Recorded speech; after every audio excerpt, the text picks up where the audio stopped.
কি হচ্ছে ভাই? এটা হচ্ছে হলো কাঁচা আমের চা। কাঁচা আমের চা? হ্যাঁ, এটা হচ্ছে হলো আপনার কাঁচা আমের, এখানে হচ্ছে হলো টক ঝাল মিষ্টি। জাস্ট ও, টকটা nice. ফ্লেভার করে হচ্ছে হলো আপনার কাঁচা আমটা।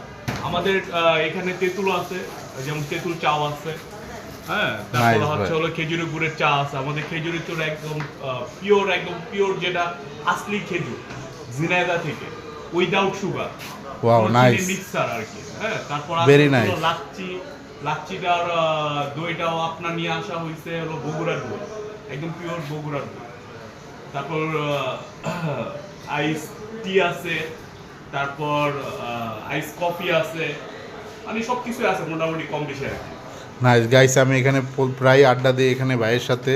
ভাই যথেষ্ট একজন এক্সপিরিয়েন্স মানুষ এবং তার হাতের সবগুলোই অনেক অনেক টেস্ট হয়, কারণ আমি পার্সোনালি সব টেস্ট করি। প্রায় আমি সারাদিন প্রায় এখানে আসা যাওয়া করি, সন্ধ্যার সময় আমি এখানে টাইম স্পেন্ড করি এবং সবগুলো তার হাতের চা আমি টেস্ট করেছি এবং খুবই দারুণ। দুধ চাটা এখানে সিগনেচার আইটেম বলতে আমাদের রেগুলার দুধ চাটা, সেটা একদম রিজনেবল প্রাইসের ভিতরে। আপনি তো রাজু ভাই টেস্ট করছেন আমাদের রেগুলার চাটা। হ্যাঁ অবশ্যই ভাই, তারপর খুবই খুবই টেস্ট, খুবই মানে এটা কোয়ালিটি আছে আলাদা, ভালো লাগছে ভাই।